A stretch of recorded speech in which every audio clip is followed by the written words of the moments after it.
Hai, Assalamualaikum dan salam sejahtera saya ucapkan kepada penonton, kepada subscriber saya, kepada viewer saya. Okey, hari ini kita akan berjumpa sekali lagi dalam sesi kelas bersama saya, Tutor Amirul Siddiq. Jadi hari ini kita akan bincangkan sedikit tentang topik peratus. Dalam topik ini, pelajar seringkali confuse, bingung lah dan tak tahu macam mana cara untuk menyelesaikan masalah. Diharapnya dalam sesi kelas kita kali ini, saya dapat terangkan kepada pelajar langkah demi langkah secara jelas bagaimana untuk menyelesaikan soalan serta permasalahan yang melibatkan topik peratus. Kita jumpa nanti di kelas sebentar lagi. Apa tu simpanan? Wang atau barang yang disimpan digunakan apabila perlu. Contoh, lukis ni Ni rumah. Ni simpanan biasa Ini cikgu panggil time frame. Contoh tahun 2018. Simpan di rumah, tak simpan di mana-mana Tak bukan letak dalam bank ke anything. Okey, pertama sekali duit tu ada 500 lah contoh. Cikgu ambil kes ni 500. Pada bulan 1. Pada bulan 12, duit tu tetap juga 500. Dengan syarat awak tak tambah duit tu. Maksudnya awak letak je, tak pakai. Itu namanya simpanan. Okey, berbeza dengan pelaburan. Pelaburan ni biasanya kita letak duit kita ni dalam mana? Dalam bank. Bila letak duit dalam bank, bank akan bagi faedah. Faedah ini yang akan membuatkan duit kita saban tahun bertambah. Contoh, 2018, 2019, 2020. Let's say, katakan tahun 2018 Pak Ahmad ada 50,000. Tahun seterusnya naik lagi. Mungkin jadi, contoh.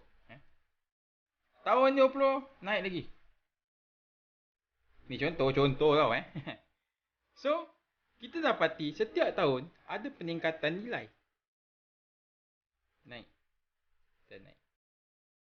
Dan itulah dinamakan pelaburan.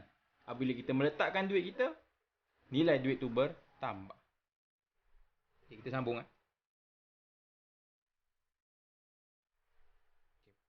Kita pergi pada soalan yang pertama. Kevin menyimpan RM1000 di dalam bank. Bank memberi faedah bagi simpanan sebanyak 0.5%. Okey. Cikgu tulis ni Sebelum F faedah, selepas faedah. Okey, kita ada sebelum dan selepas faedah. Okey, sebelum faedah, kita lihat kat situ. Duit dia ada RM1,000. Jadi bank tu kata dia beri 0.5% faedah. Apa maksud 0.5%? Maksud dia, selepas satu tempoh masa tertentu, duit dia tu 1,000 akan ditambah dengan 0.5%. Maksud dia 0.5% daripada 1,000 berapa dan kita tambah. Contoh macam ni kan. Maksud dia jalan kerja dia 0.5% darab 1,000. Ini faedah dia. 0.5% darab RM2,000. Tong. Okey, ni di RM5,000. Maksud dia RM5 ni adalah faedah yang dia dapat setelah dia meletakkan duitnya di dalam bank. Jadi akhirnya apa akan dapat? RM 1000 tambah RM 5. Total RM 1005 ringgit. Nampak situ? Jelas kan? Ini kalau kita guna kaedah ni. Okey. Cuba guna kaedah gambar rajah Cuba padam ni. Okay, lihat di sini.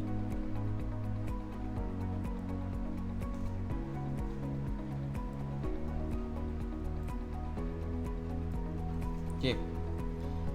Ini adalah 100%. Ini adalah 0.5%. Tapi bila dalam bab ni, bila melibatkan perpuluhan, cikgu tak galakkan nak guna kaedah gambar ni, sebab nanti kalau gini kan, ni RM 1000, ini berapa kan? So 100 tambah 0.5 apa? Kan gini kan?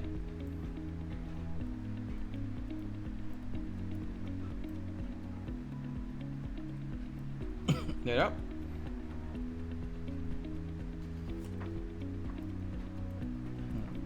Okey. Tapi tak kisahlah mana, asalkan kita boleh buat ni 10 kan. Tak ada masalah. Gerak. So RM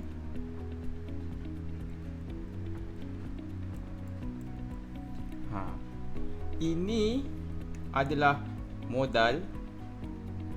Ini modal dia, modal pelaburan dia lah. Ini adalah faedah. Jelas? Sama je cara tadi. Ini cara dua, menggunakan gambar rajah. Dan ini adalah cara manual macam biasa. Okay, kita pergi kepada gambar yang seterusnya. Okay. Tapi untuk bahagian ni, kita kena teliti sikit jawab. Okay. Dan cikgu akan menggunakan teknik gambar rajah tadi untuk buat satu demi satu untuk memudahkan pemahaman pelajar kita.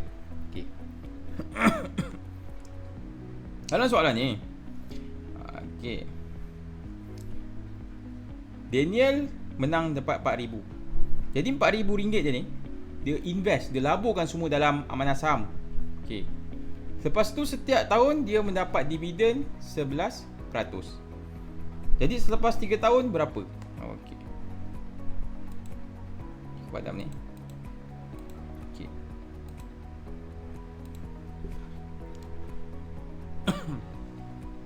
Modal dia RM 4,000. Dilaburkan dalam amanah saham. Amanah saham kan? So bila dia masuk duit di dalam amanah saham, setiap tahun dia akan dapat 11% faedah. Selama 3 tahun. Berapa faedah dia? Okey, lihat sini Mula kita buat gambar rajah ni, kita kena kira satu demi satu. Maksud dia, ini adalah dividend compounding. Maksudnya faedah terkompaun. Walaupun tahun 6, anda kena belajar benda ni. Lihat cikgu buat. Okey, cikgu tulis tahun 1. Lihat betul-betul cikgu buat. Ini modal Daniel.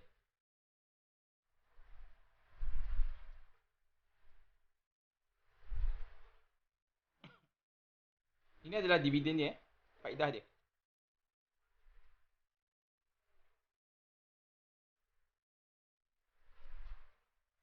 Maksud dia hujung tahun pertama.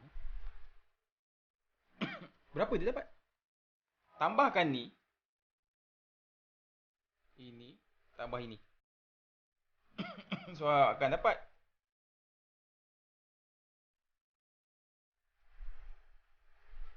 Okay, kita buat satu, jom. Masa peperiksaan anda tidak dibenarkan menggunakan kalkulator. Jadi daripada sekarang anda kena belajar mengira secara manual. Macam ni, dah potong, darab manual. 40.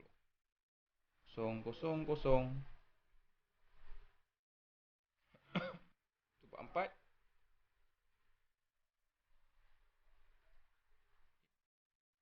So total semua ni.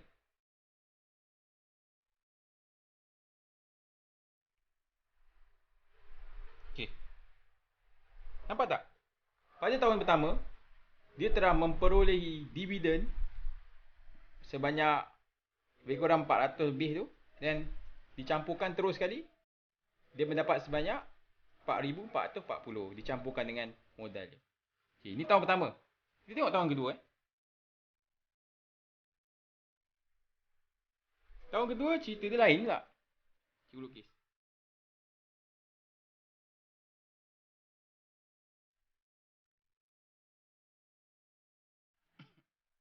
Yang tadi ni kan ada 11% kat sini kan. Ini dah kisah sebelum tadi. So kita satukan dia. Ini sebenarnya dah 4,440. Ini masuk tahun kedua. Ini adalah 11%. So kita kena buat kira yang baru. Ini yang ini ni sebenarnya 100. So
0.52. Macam ginilah cerita dia. Nampak tu. So ini tahun pertama, ini tahun kedua. Yang ini tahun kedua kan, second year.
%0.8. Okey, cikgu lukis. Apa cikgu lukis?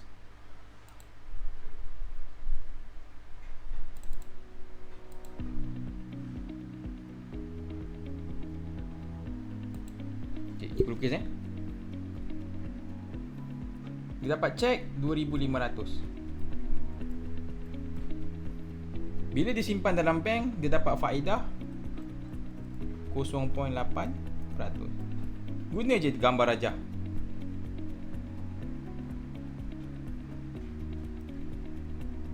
Kan? Ini faedah dia. Dah sama je ni, kan? Ni 100. Terus. Jadi macam kita nak buat. So, tambahkan dulu. Berapa? Dah dapat ni. Darab dengan ni. So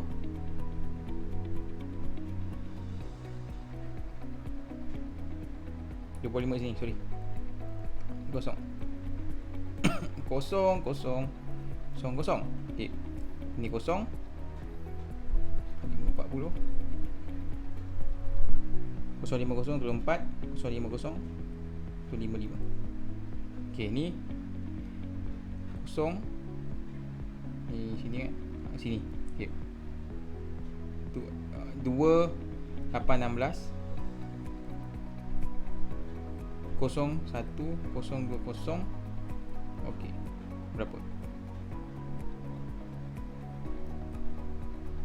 10 2 5 2. Okey. Sebab sini ada 2. Okey. So dapatlah RM 2520.00.